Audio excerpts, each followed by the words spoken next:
Bonsoir, merci d'être avec nous ce soir dans l'actualité de ce jeudi 13 août 2020. Une cinquantaine de personnes interpellées à Ziguinchor pour avoir violé les mesures d'hygiène édictées dans les espaces publics. Le préfet de Ziguinchor et la police ont fait une descente sur le terrain. 48 heures de grève renouvelable annoncée par les étudiants du Centre de formation professionnelle et commerciale de Maurice Delafosse. Ils réclament un mieux-être et le paiement de leur bourse. Le reportage du soir sur les gauchers, c'est leur journée mondiale aujourd'hui. Entre stigmatisation, discrimination et incompréhension, les gauchers racontent leurs différences dans un pays culturel comme le Sénégal. Nous sommes jeudi. Hassan Gueye nous donne des échos du Conseil des ministres. Il va nous parler dans ce journal du projet de loi relatif au statut des artistes et professionnels de la culture. Un projet de loi adopté en Conseil des ministres hier. Le développement, c'est tout de suite.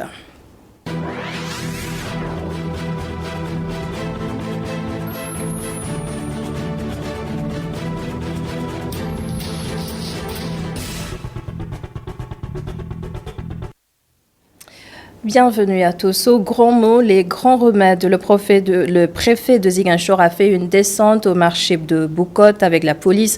Une cinquantaine de personnes ont été interpellées pour avoir violé les règles d'hygiène édictées dans les espaces publics. Les précisions du préfet lui-même et l'âge Madike Dramé au micro de notre correspondant Hassan Bar. Au vu également de la gravité de la situation à Ziguinchor, mais on ne pouvait pas en fait être inerte face à cette situation. Dire qu'à la date d'hier, nous étions en fait à 13 décès pour Ziguinchor, rien que dans le département, avec 260 cas positifs déclarés, en l'espace vraiment de 5-6 mois, là, c'est inadmissible. Raison pour laquelle on a voulu donner suite quand même, c'est-à-dire à notre action d'hier, c'est-à-dire la mission de sensibilisation, pour maintenant entrer dans la phase active, reprendre en main ce qui nous revient de droit et faire imposer vraiment en fait la loi et les règlements, avec beaucoup de regrets. On a eu en fait à appréhender une cinquantaine déjà de personnes et puis nous ne sommes pas en fait au bout de notre peine. Dire que le mal est là et profond, c'est comme qui dirait il y a un déni vraiment en fait, de cette maladie, ce qui n'est pas normal. En seulement 2 semaines, près de 50 cas ont été recensés à Kolda.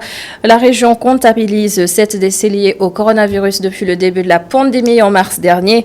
Le préfet a convoqué aujourd'hui en urgence un comité départemental de développement. Les détails dans cette correspondance de Seydoudiata.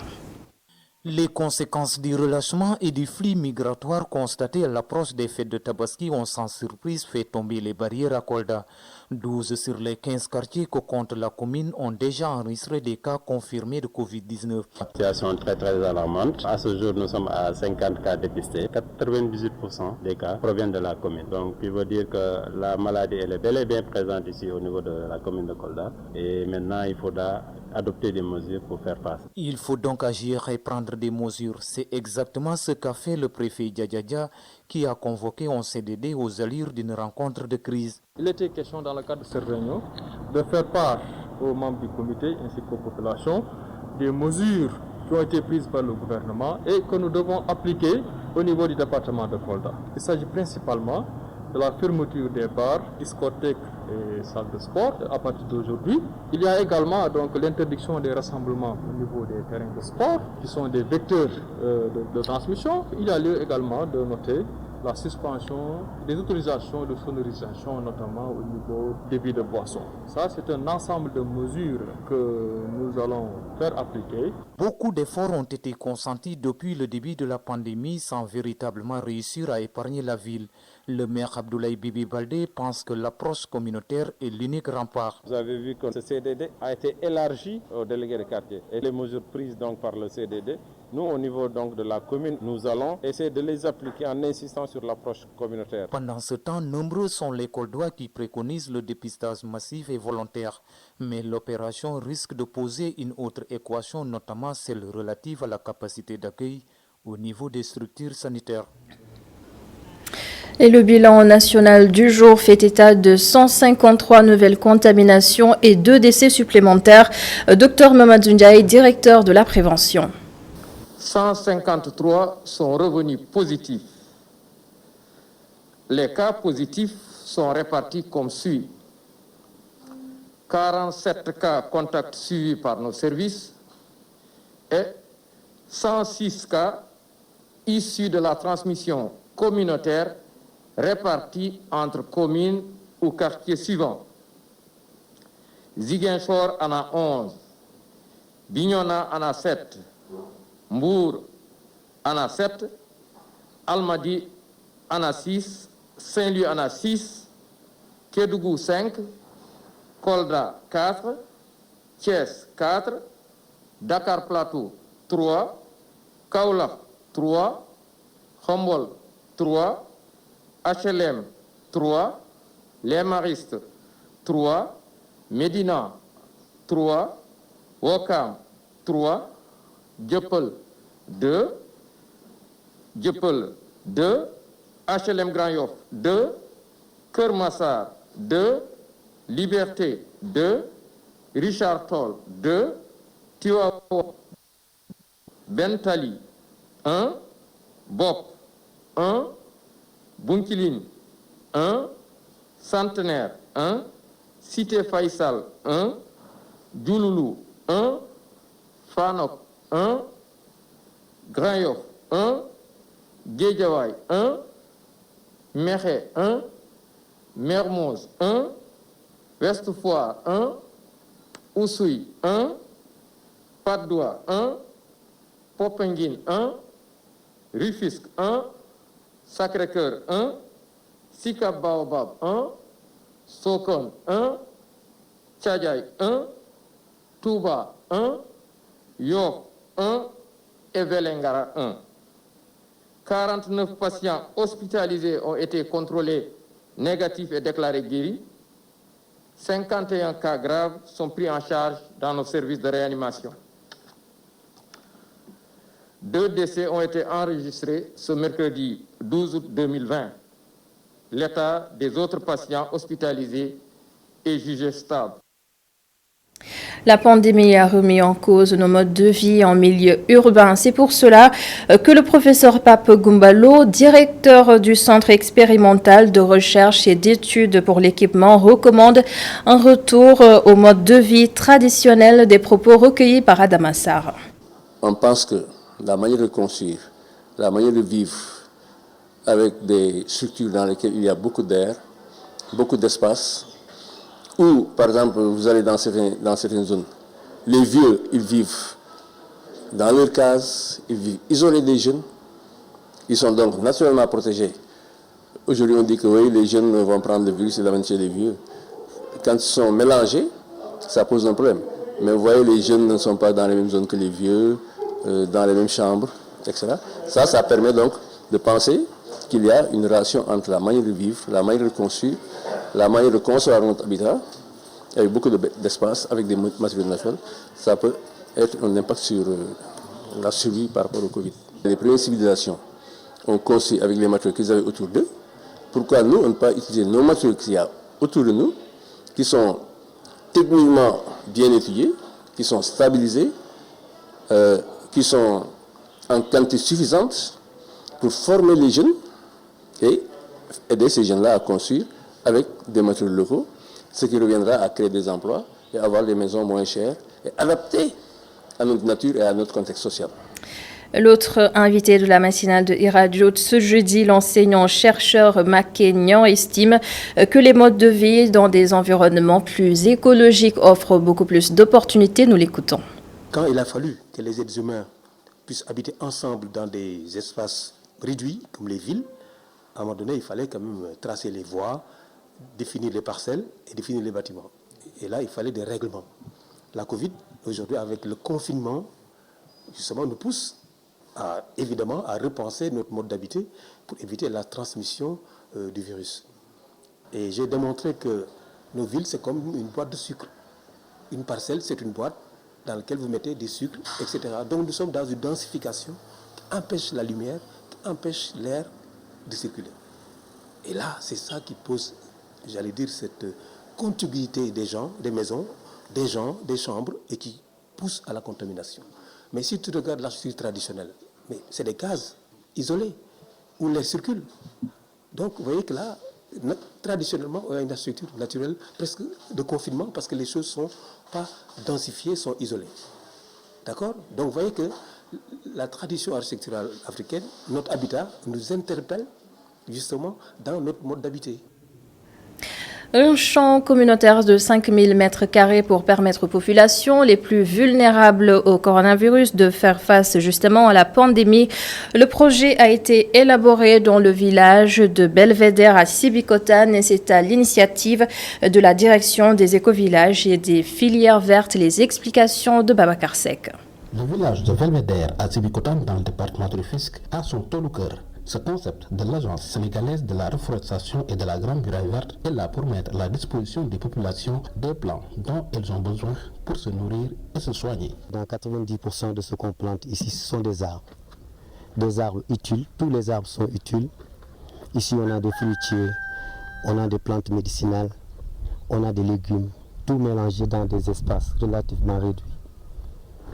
On parle de 5000 m², on parle de 1500 plantes entre ces trois espèces que je viens de dire.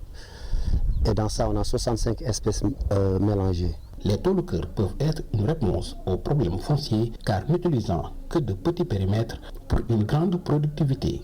J'ai aussi l'habitude de dire que ces types de projets qui valorisent les familles autour des espaces réduits contribuent beaucoup à la question du foncier au Sénégal. Avec la croissance des plantes et la diversité, vous allez toujours avoir, durant toute l'année, parce que c'est irrigué avec de l'énergie solaire, vous allez avoir des aliments diversifiés à côté de vous. Ce programme est aussi une résilience immédiate face à la crise sanitaire. Il y a peut-être à peu près 3 mois, au moment du confinement. La direction des écovillages a beaucoup de programmes au sein de la CRGMV, mais pour autant nous avons décidé d'agir très rapidement dans le contexte du Covid, étant de surcroît spécialisé dans l'écologie de la santé, pour offrir des solutions immédiates. Et vous assistez ici à quelque chose qu'on ne dit peut-être pas assez. Vous êtes à l'intérieur, tenez-vous bien, d'une clinique de santé. On parle des cliniques pour traiter la maladie. En réalité, la santé, c'est notre plein potentiel. Même l'Organisation mondiale de la santé définit la santé comme le meilleur état de bien-être d'un individu. 1000 taux de cœur vont être créés dans tout le pays après Fatick et Dakar. La prochaine étape est la région de Kédougou. Merci beaucoup Babacar Seck. Autre chose annoncée en titre, les étudiants du Centre de formation professionnelle et commerciale de Maurice Delafosse annoncent une grève de 48 heures. En plus des conditions d'études peu adéquates, ces étudiants réclament le paiement de 7 mois d'arriérés de bourse. D'autres revendications portées par leur porte-parole, il s'appelle Sali Wombo et répond à Mafalfal et Aïssatou Diak. Puisqu'on avait entamé notre premier plan d'action, c'est-à-dire aller négocier avec l'autorité. Mais d'après toutes ces promesses, nous les appelons, mais il n'a pas voulu répondre. Donc voici notre deuxième plan d'action, c'est-à-dire aller en mouvement sur 48 heures renouvelables. Tant qu'il n'a pas payé la bourse, nous n'allons pas reprendre les cours. Alors que nous disons à l'autorité, c'est-à-dire M. Dame Diop, ministre de la formation professionnelle et de l'artisanat, de l'emploi aussi, nous lui disons que s'il ne paye pas les bourses immédiates, nous réclamons nos 7 mois de bourse, qu'il va nous virer automatiquement, sans aucune avance. Donc nous lui réclamons nos 7 mois, sinon nous allons bloquer tout examen de BEP qui se tiendra ici la date du 17 août, Inch'Allah. Le deuxième plan d'action, c'est-à-dire c'est le mouvement qu'on a décrété de 48 heures renouvelables. Et nous ne compterons plus faire court tant que le ministre n'a pas payé les bourses. D'après ce qu'ils disent, ils disent que les conséquences du corona, mais nous ne pouvons pas concevoir. On dit que les centres de formation, nous formons des professionnels. Alors que les étudiants de l'université qui ne font pas cours, ils perçoivent chaque mois leur bourse, à distance même.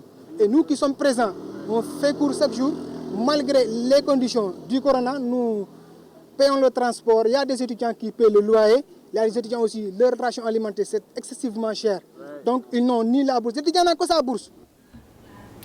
Et ce nouvel appel du Forum civil pour plus de transparence dans la gestion de la crise sanitaire, c'était à l'occasion d'un atelier de partage et de plaidoyer sur l'avant-projet de loi relatif à l'accès à l'information. Adam Assar, Cher Diop, qui signe le compte-rendu.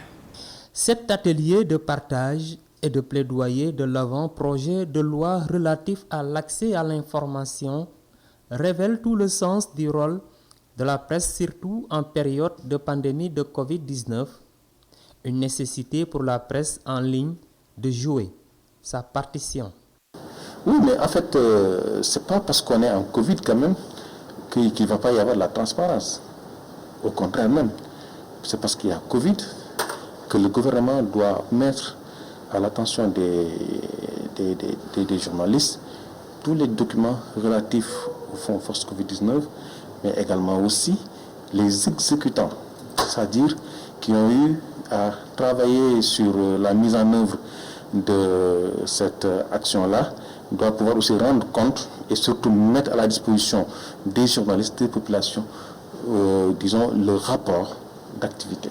C'est pourquoi il regrette la sortie du chef de l'État sur le traitement des informations relatives à la pandémie. Nous avons vraiment regretté ces propos du président de la République, surtout dans un contexte où toute la presse est engagée fortement dans cette guerre-là.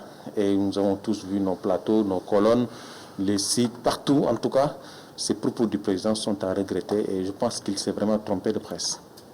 Pour sa part, le Forum civil souligne que la gestion de la pandémie du coronavirus ne doit pas occulter la question de la transparence. Rappelez-vous, le 18 mars 2020, le président de la République a pris un décret pour extirper du champ des marches publiques l'ensemble des achats qui sont relatifs à la Covid, pour lutter contre la Covid-19.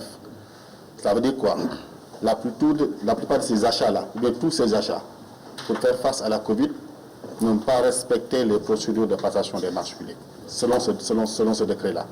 Mais les citoyens ont besoin de savoir les dépenses qui ont été effectuées pour faire face à cette Covid-là. Le Forum civil et l'Association des éditeurs et professionnels de la presse en ligne appellent compte pérenniser ce genre de rencontres pour davantage mieux informer les citoyens. Parlant toujours de médias d'Amassar, le groupe E-Media Invest a remporté 2 prix du concours journalisme sensible au genre, un concours organisé par l'Institut Panos et le thème de cette année porté sur les femmes et la Covid-19. La journaliste Omo Kalsomba de iRadio a remporté le prix spécial et Aliou Diouf du site E-Media SN a décroché le prix Espoir. Notre reporter Boubacar Dien a assisté à la cérémonie de remise des prix. Le genre à l'honneur, le prix national Femmes occuper les médias récompense un travail journalistique basé sur le genre. La femme devient ainsi une productrice de l'information. Cette année, 4 prix ont été décernés. Madame Ndeye Aïda Dia RTS pour sa production intitulée Covid-19, Impact féminin.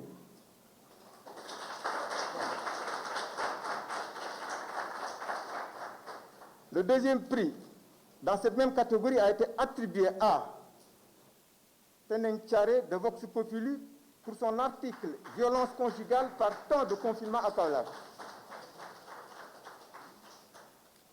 Prix spécial Femmes occuper les médias décerné à Oumou Kalsomba de iRadio, engagement des femmes dans le respect des règles d'hygiène dans la lutte contre la propagation de la Covid-19. Enfin, prix Espoir, attribué à Aliou Diouf, immédiat lutte contre la Covid-19, éclipse des femmes leaders politiques. Le groupe E-Media Invest rafle la mise en remportant 2 des 4 prix qui étaient en jeu. Ils ont fait un travail de qualité.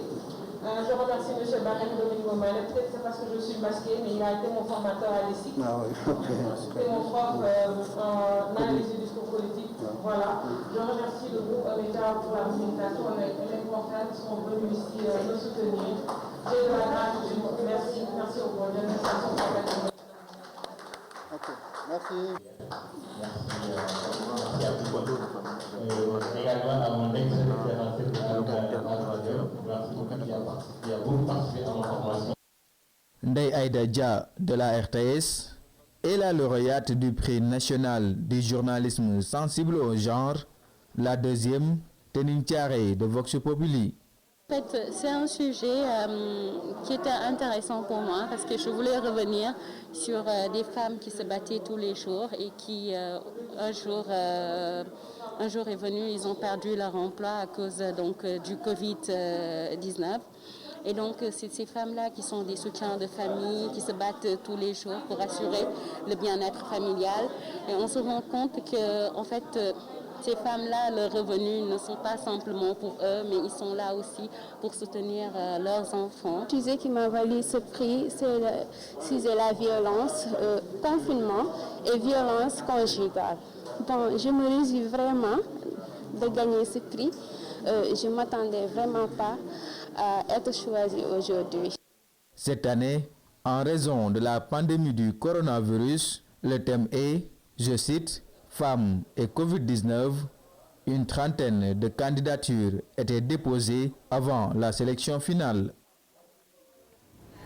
Merci Boubacar Dian pour ce compte-rendu. 2 semaines après la fête de Tabaski, beaucoup de femmes de ménage n'ont pas encore repris du service. Elles ne sont toujours pas rentrées d'ailleurs pour la plupart.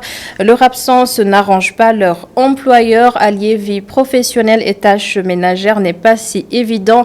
Illustration dans ce reportage de Nancy Diouf.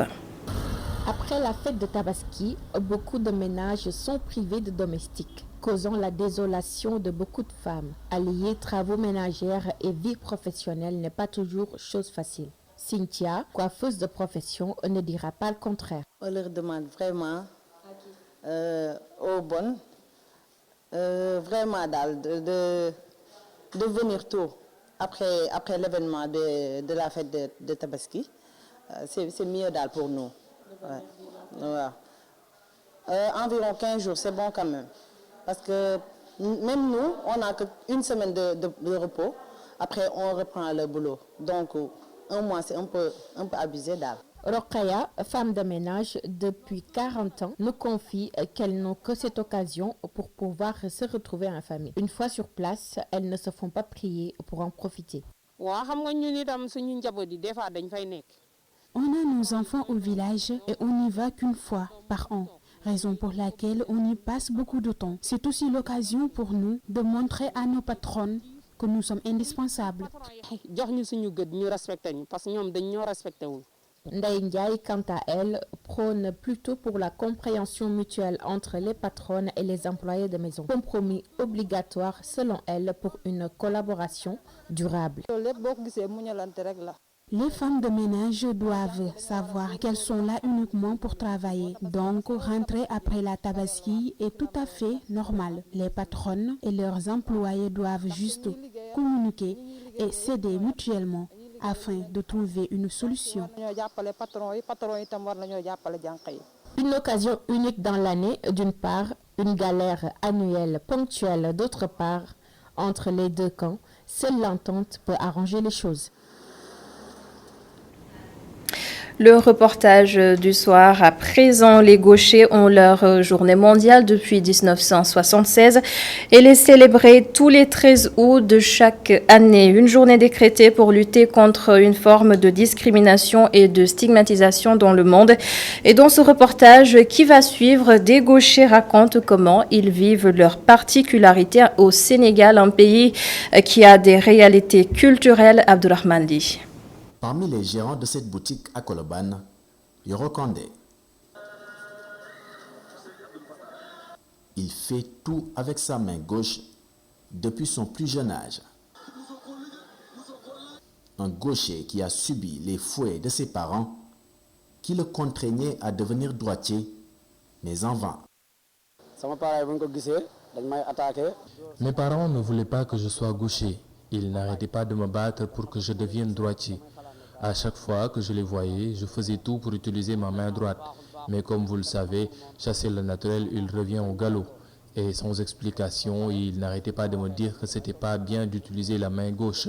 Là, c'est sûr que c'est impossible de passer de gaucher à droitier. Je fais tout avec la main gauche. Adja Khadi Diop se sert également de sa main gauche pour l'exécution de la majorité de ses tâches. Ceci fait suite à un accident qui lui a coupé le majeur de sa main droite. C'est le jour où tout a basculé. C'est depuis lors que je suis devenue gauchère.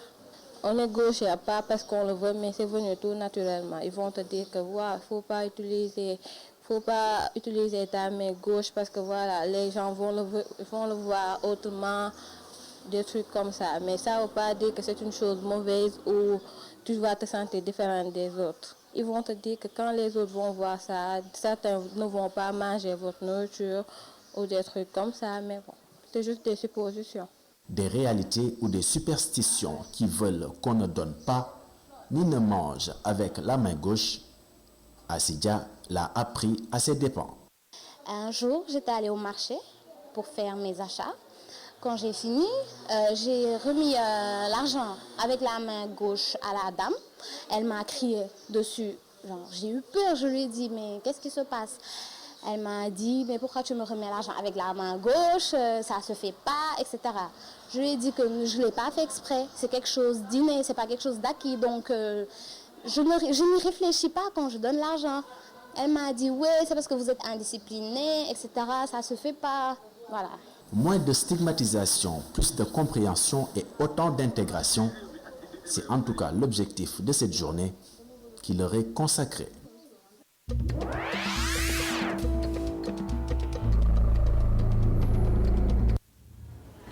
La page internationale ce soir est signée Cheikh Hassan Affal. Cheikh Hassan Affal que nous allons retrouver dans quelques instants. En attendant les échos du Conseil des ministres, nous sommes jeudi.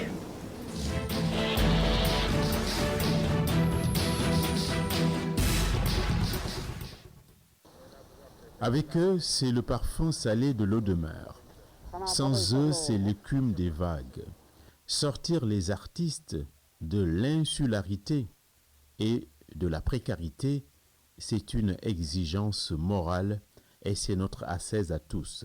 Il est vrai, des infrastructures culturelles de haut vol sont sorties de terre ces dernières années. L'investissement ne choque personne car l'on comprend bien que la cote d'un artiste est aussi fonction de son lieu d'exposition. C'est bien, mais c'est également l'arbre qui cache la forêt. Le secteur culturel, dans sa globalité, est un désordre organisé. À la recherche du temps perdu, il faut à présent combler les brèches et mettre en place de nouveaux outils de pilotage. La panacée pour cette problématique semble être le nouveau statut de l'artiste et des professionnels de la culture adopté seulement hier en Conseil des ministres. Le statut de l'artiste, on en parle, mais c'est tout un ensemble en réalité. C'est cette reconnaissance-là que nous devons à ces artistes, que le pays leur doit. Cette reconnaissance passe à travers plusieurs filets. Les grands prix du président de la République, par exemple, qui sont instaurés, participent de cette reconnaissance-là, mais aussi le fait de promouvoir les droits d'auteur et les droits voisins participe du statut de l'artiste. Le fait de prévoir que ces artistes-là, qui sont des travailleurs non moins méritants, puissent à la fin de leur jour avoir une pension de la même façon que vous l'avez, moi je l'ai et les autres travailleurs l'ont, ça aussi participe de ce qu'on appelle le statut de l'artiste, mais aussi qu'ils puissent se soigner à travers une sécurité sociale, ça participe encore du statut de l'artiste. Donc c'est tout un ensemble d'éléments. Dans le grand théâtre de la vie, sur cette scène de plus en plus illisible, où pourtant chaque chaîne a besoin de tous ses maillons, ceux qui créent du mystère, qui sont les artistes, doivent être regardés comme la prunelle de nos yeux, car les mystères enrichissent l'homme. Le coronavirus a rendu ces temps encore plus brouillons. Le spectacle vivant et le patrimoine culturel sont touchés de plein fouet. Les cimaises, les tableaux d'art et les chefs-d'œuvre sont tristement accrochés au mur. C'est partout le vide sidéral. À la direction des arts, où l'on salue le parachèvement d'un processus avec l'adoption du projet de loi pour les artistes, l'on profite de la tempête pour mieux préparer la résilience. La prochaine étape, ça va être l'Assemblée nationale. Une fois que la loi sera promulguée, et le chantier va encore redémarrer. Nous n'avons même pas attendu, nous avons anticipé sur forcément des choses à faire. Parce qu'en parcourant cette loi, on verra qu'il y a 4 arrêtés à élaborer. il faut aller vers l'élaboration d'une carte professionnelle des artistes. Les artistes, désormais, pourront prouver leur qualité d'artiste en exhibant une carte de la même façon que vous, journalistes, vous le faites. Mais aussi, on mettra en place ce qu'on appelle le conseil consultatif des arts et des lettres, et c'est important. L'autre aspect, c'est la licence d'entrepreneur culturel, d'organisateur de spectacles. Le musée est un de ces lieux qui donne la plus haute idée de l'homme, en paraphrasant André Malraux. L'humain, c'est l'essence du pittoresque. Le beau, c'est la quête permanente de l'artiste. Les artistes, de par leur création, nous replacent sur le chemin de l'espérance. Ils valent donc tous les statuts du monde.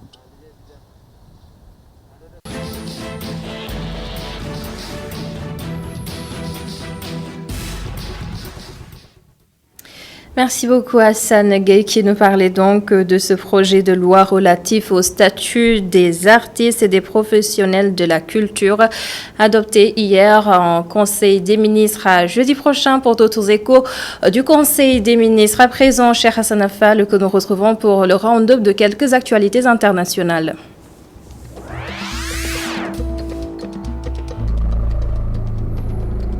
Au Niger, les dépouilles des 6 Français assassinés atterriront ce vendredi 14 août à l'aéroport d'Orly à Paris. Elles arriveront avant 16h heure locale, heure à laquelle doit se dérouler une cérémonie en hommage aux 6 humanitaires, une cérémonie qui se tiendra à l'aéroport même et présidée par le Premier ministre français Jean Castex en présence des familles des disparus.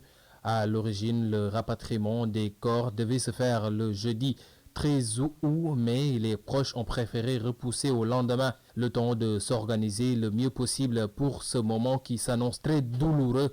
Après la cérémonie, les 6 corps devront repartir pour l'Institut médico-légal pour une seconde autopsie.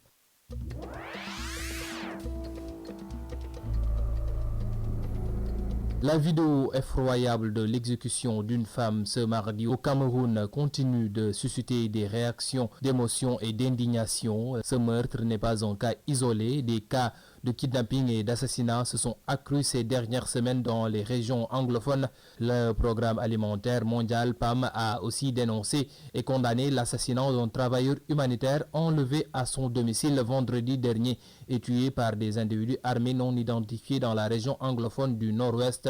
Mercredi, c'est le Centre pour les droits de l'homme et de la démocratie en Afrique qui s'alarmait dans un rapport concernant les exactions de ces dernières semaines. L'organisation a lancé un appel aux groupes armés séparatistes anglophones pour que ces derniers cessent leurs exactions sur les civils, assassinats, actes de torture, kidnapping et recrutement forcé.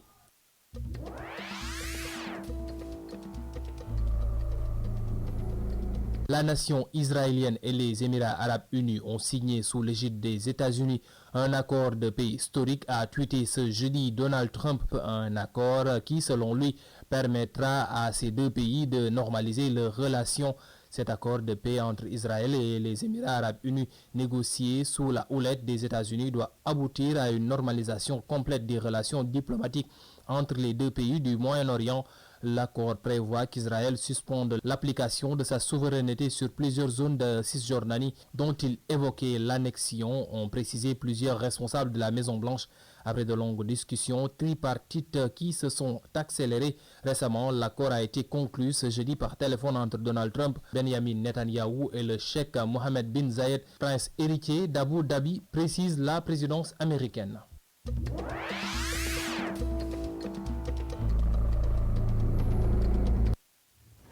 Merci, cher Hassan Affal. Et c'est la fin de ce journal. Merci de l'avoir suivi. Merci à toute l'équipe de la régie.